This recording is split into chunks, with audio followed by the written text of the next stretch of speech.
चलिए शुरू करते हैं सुपरफास्ट खबरों का सिलसिला। लखीमपुर खीरी में कुछ दिन पहले हुई हिंसा के बाद माहौल अब भी तल्ख नजर आ रहा है। विपक्षी नेताओं का लगातार आना जाना जारी है। तनाव बढ़ने के साथ ही लखीमपुर में एक बार फिर अगले आदेश तक इंटरनेट सेवाएं रोक दी गई हैं। लखीमपुर खीरी कांड मामले पर शुक्रवार को सुप्रीम कोर्ट में सुनवाई हुई। इसमें कोर्ट ने यूपी सरकार को जमकर फटकार लगाई। मामले की अगली सुनवाई 20 अक्टूबर को होगी। कोर्ट में यूपी सरकार ने स्टेटस रिपोर्ट दाखिल कर दी है। लखीमपुर खीरी हिंसा मामले में केंद्रीय गृह राज्य मंत्री अजय मिश्र टेनी के पुत्र आशीष मिश्र तय समय पर जांच एजेंसियों के समक्ष पेश नहीं हुए। अजय कुमार मिश्रा के आवास के बाहर एक और नोटिस छपवाकर उनके बेटे आशीष मिश्रा को आज सुबह 11 बजे पेश होने के लिए कहा गया है।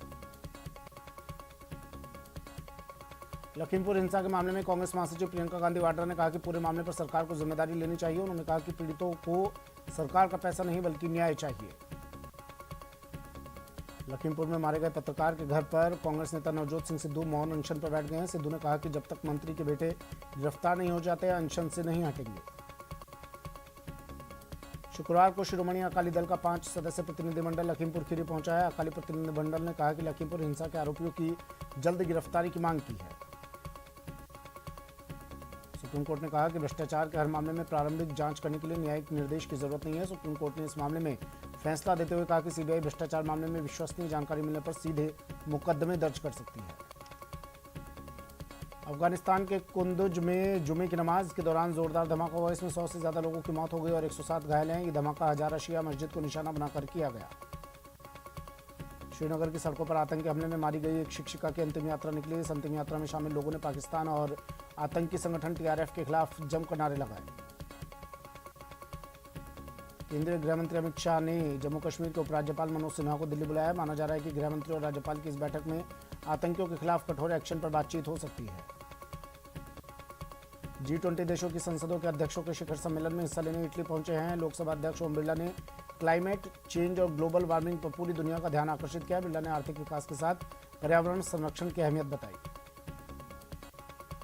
राजस्थान विधानसभा उपचुनाव में नामांकन के आखिरी दिन कांग्रेस बीजेपी में दाखिले की दौड़ देखने को मिली। वल्लभनगर में हिम्मत झाला ने बीजेपी की ओर से पर्चा दाखिल किया है, जबकि धरियावत से खेत सिंह मीणा ने नामांकन किया। उधर कांग्रेस की ओर से वल्लभनगर से प्रीति शेखावत और धरियावत से नगराज मीणा ने नॉमिनेशन किया।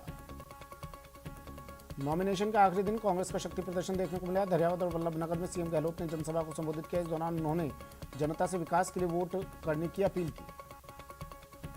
नॉमिनेशन के बाद बीजेपी की ओर से भी जनसभा आयोजित की गई। वल्लभनगर और धरियावत में सतीश पुनिया ने हुंकार भरी। उन्होंने गहलोत सरकार पर वार किया और दोनों सीट पर जीत का दावा किया। वल्लभनगर के दंगल में बीजेपी के प्रबल दावेदार माने जा रहे उदयलाल डांगी का टिकट कटने के बाद उन्होंने आरएलपी का दामन थामा और बेनीवाल की मौजूदगी में ही आरएलपी से नामांकन भर दिया। कांग्रेस गुजरात प्रभारी और राजस्थान के चिकित्सा मंत्री रघु शर्मा आज दोपहर बाद अहमदाबाद जाएंगे और कांग्रेस पदाधिकारियों के साथ बैठक करेंगे। बता दें कि प्रभारी के तौर पर रघु शर्मा का पहला गुजरात दौरा होगा। टाटा ग्रुप को एयर इंडिया की कमान मिली है। कंपनी ने सबसे बड़ी बोली लगाई। निवेश और सार्वजनिक परिसंपत्ति प्रबंधन विभाग के सचिव तोहिन कांत पांडे ने कहा कि मंत्रियों की समिति ने एयर इंडिया के लिए विजेता बोली को मंजूरी दी है। टाटा सन्स ने एयर इंडिया के लिए 18,000 करोड़ रुपए की विजेता बोली दी। एयर इंडिया की घर वापसी होने के बाद रतन टाटा ने खुशी जाहिर की और ट्वीट कर लिखा कि एक बार फिर टाटा ग्रुप में एयर इंडिया का स्वागत है। ब्रिटेन से आने वाले ब्रिटिश नागरिकों के लिए स्वास्थ्य मंत्रालय नए दिशा निर्देश जारी करने जा रहा है, क्योंकि ब्रिटेन ने कोविशील्ड से वैक्सीनेटेड लोगों के लिए अनिवार्य परीक्षण और क्वारंटीन मानदंडों को रोकने का आदेश दिया है। टोक्यो ओलंपिक में गोल्ड मेडल जीतने वाले नीरज चोपड़ा के भाले की नीलामी में सबसे ज्यादा बोली 1.5 करोड़ रुपए लगी है। वहीं भवानी देवी की ऑटोग्राफ की गई फेंसिंग की तलवार भी 1.25 करोड़ में नीलाम हुई। यूपी के गाजियाबाद में हिंडन एयरबेस पर 89वां एयरफोर्स डे मनाया जा रहा है। साथ ही वायुसेना देश आजादी की 75वीं सालगिरह भी मना रही है। वायुसेना के वीरों ने आकाश में अपना पराक्रम दिखाया। रफाल, मिग और अपाचे ने शक्ति प्रदर्शन किया। शारदीय नवरात्र का आज तीसरा दिन है। शारदीय नवरात्र के तीसरे दिन मां चंद्रघंटा के स्वरूप की पूजा की जाती है। इस दिन मां की विधि विधान से पूजा की जाती है। आईपीएल का आखिरी पड़ाव अब शुरू हो गया है। लीग मैचों की समाप्ति के साथ ही प्लेऑफ की जंग शुरू होगी। मुंबई इंडियंस शुक्रवार को प्लेऑफ की रेस से बाहर हो गई और इसी के साथ कोलकाता नाइट राइडर्स की जगह पक्की हो गई। आईपीएल में प्लेऑफ की 4 टीमें तय हो चुकी है। Delhi Capitals, Chennai super Kings, royal Challengers Bengaluru और कोलकाता नाइट राइडर्स की टीम प्लेऑफ में पहुंच चुकी है। पहले नंबर पर दिल्ली कैपिटल्स काबिज है। हनी ट्रैप के मामले में पुलिस ने कार्रवाई करते हुए एक महिला को गिरफ्तार किया। महिला पर बैंक अधिकारी को दुष्कर्म के मामले में फंसाने की धमकी देकर पैसे लेने का आरोप है।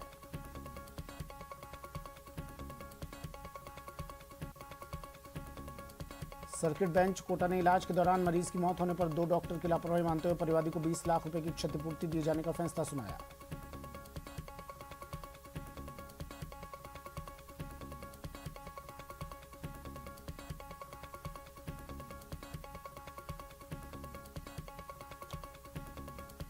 अलवर जिले के बहरोड उपकारागृह में प्रशासन के द्वारा अचानक से चेकिंग अभियान चलाकर सघन जांच की गई। जेल में चेकिंग के दौरान कैदियों के पास से 2 मोबाइल सिम मिलने के बाद जेल में हड़कंप मच गया।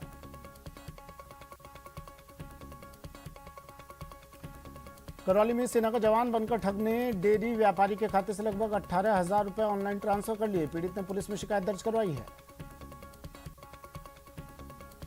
सट्टेबाजी के खिलाफ उदयपुर पुलिस ने 2 बड़ी कार्रवाई की और आईपीएल मैचों पर सट्टे लगाते 2 सट्टेबाजों को गिरफ्तार किया। साथ ही 40,000 कैश और लाखों का हिसाब किताब भी बरामद किया।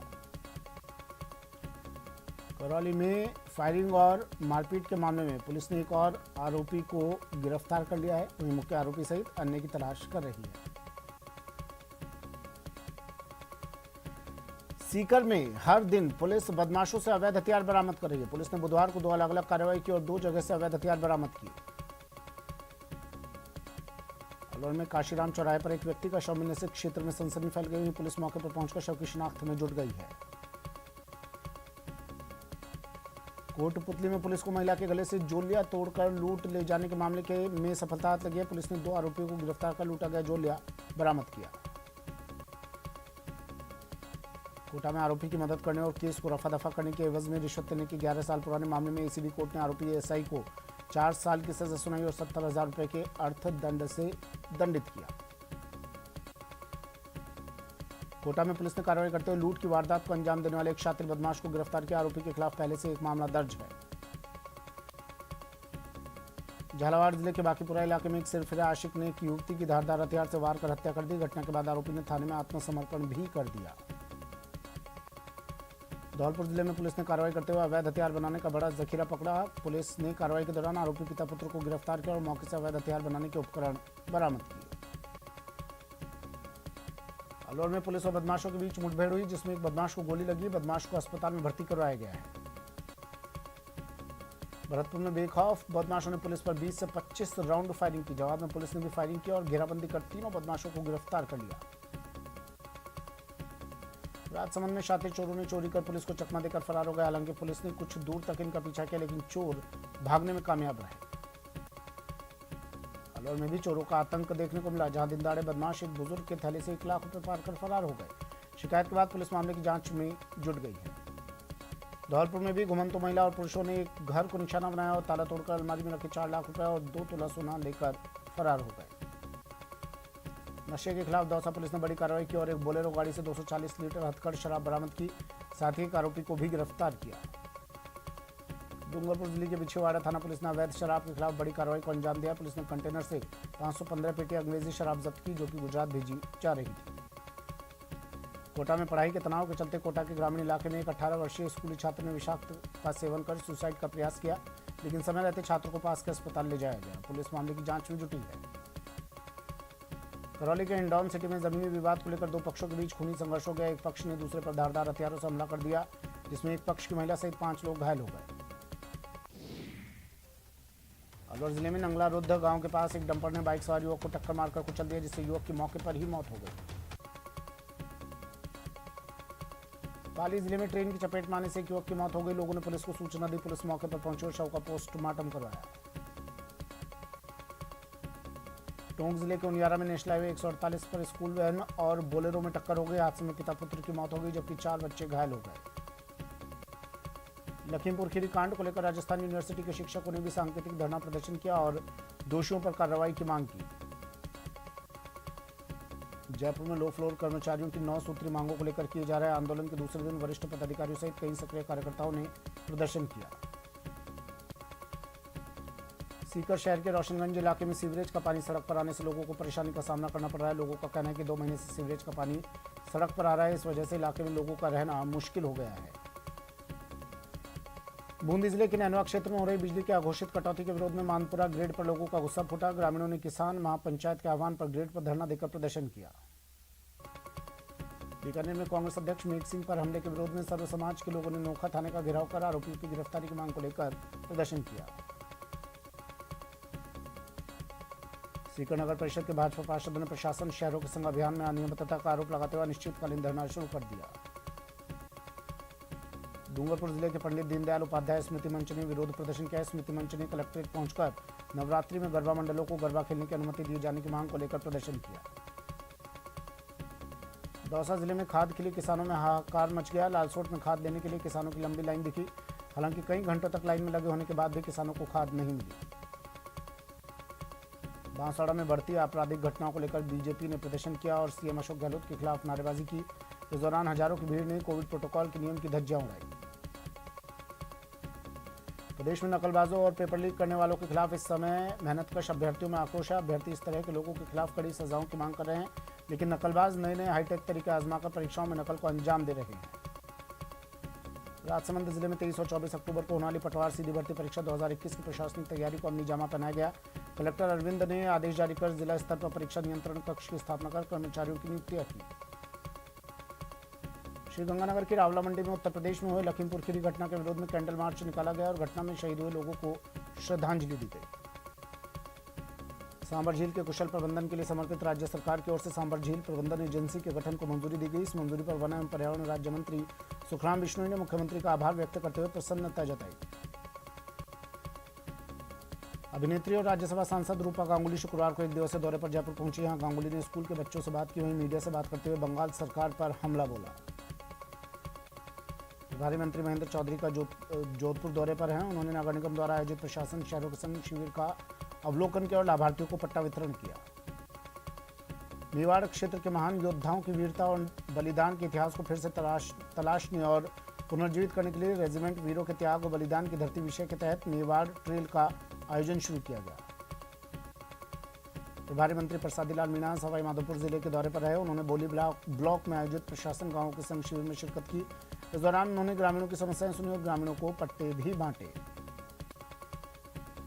भरतपुर में सार्वजनिक निर्माण विभाग पर बीजेपी कार्यकर्ताओं ने पहुंचकर ताला जड़ दिया। बीजेपी कार्यकर्ताओं की मांग है कि जिले में ज्यादातर सड़कें खराब हालत में पड़ी हुई हैं, जिनका निर्माण कार्य नहीं करवाया जा रहा। भरतपुर जिला कलेक्ट्रेट सभागार में जिला परिषद के नए बोर्ड बनने के बाद पहली मीटिंग आयोजित हुई। बैठक में जिला प्रमुख जगत सिंह ने बैठक की अध्यक्षता की। पूर्व मंत्री सपोटरा विधायक रमेश मीणा ने करौली में मंडरायल उपखंड मुख्यालय पर 2.5 करोड़ रुपए की लागत से बने पंचायत भवन का लोकार्पण किया। जयपुर में उर्दू भाषा समेत मदरसों और अल्प भाषाओं के संरक्षण के लिए दांडी सद्भावना यात्रा दूसरी बार करने के बाद भी प्रदेश में मदरसा शिक्षा और उर्दू शिक्षा को लेकर अभी तक कोई नतीजा सामने नहीं आया है। बीकानेर में गुरुवार को 67वें वन्य जीव सप्ताह का समापन किया गया। समापन अवसर पर वन्य जीवों के संरक्षण को लेकर आयोजित प्रतियोगिताओं में बेहतर प्रदर्शन करने वालों को पुरस्कृत किया गया। भारत की कम्युनिस्ट पार्टी मार्क्सवादी का राज्य सम्मेलन 30 अक्टूबर से सीकर में आयोजित होगा। सम्मेलन की तैयारियों को लेकर शुक्रवार को पार्टी की बैठक हुई। एक ब्रेक लेते हैं, जल्द हाजिर होंगे।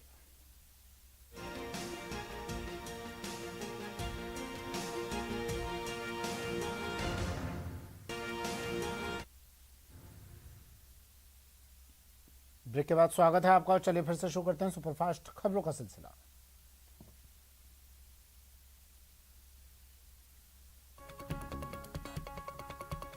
बांसवाड़ा में आटा चक्की में हाथ आने से एक व्यक्ति की उंगलियां कट गई। घायल को महात्मा गांधी अस्पताल में भर्ती करवाया गया। प्रतापगढ़ के दरियावद विधानसभा उपचुनाव के लिए बीजेपी प्रदेश अध्यक्ष सतीश पूनिया ने जनसभा की। यहां बीजेपी में बगावत के कारण सभा फीकी नजर आई। बड़ी खबर झुंझुनू से बड़ी खबर इस वक्त की। झुंझुनू में जमीन विवाद और 2 लोगों को जिंदा जलाने की कोशिश की गई। इस विवाद में 2 महिलाओं को जलाने की कोशिश की गई। सींथल गांव का यह पूरा मामला है। झुंझुनू से बड़ी खबर, छप्पर में आग लगा दी गई। 100 से अधिक लोगों ने हमला किया। फायरिंग की भी सूचना मिल रही है। महिलाओं की चीख पुकार सुनकर ग्रामीण पहुंचे बड़ी संख्या में और उन्होंने बीच बचाव।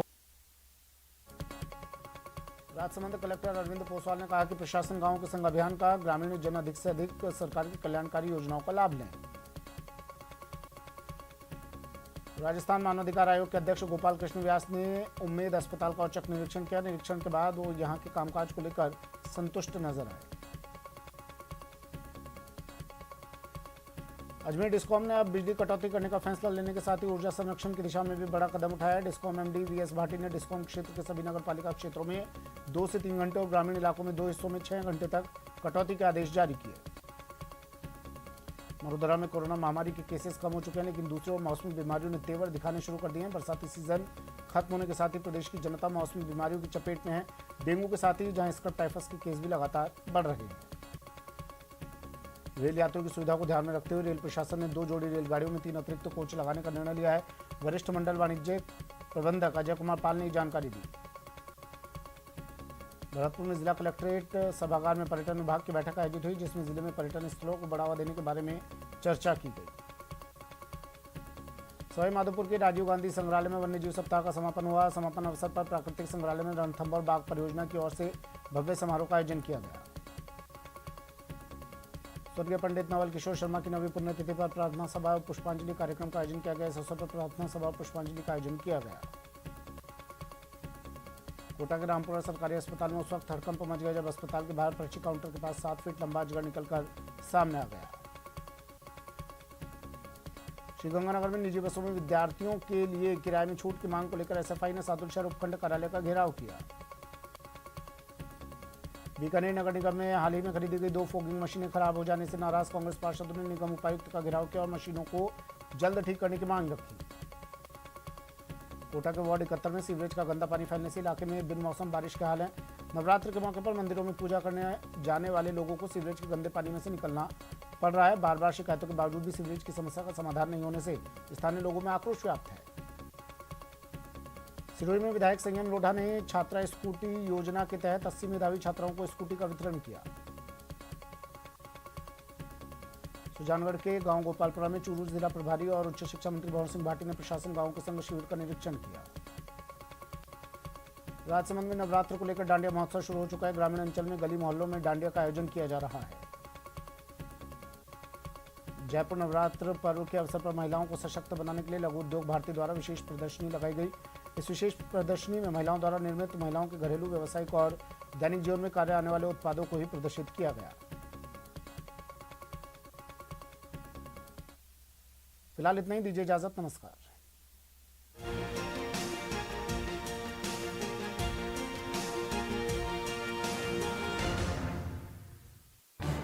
इस न्यूज हेडलाइंस के प्रायोजक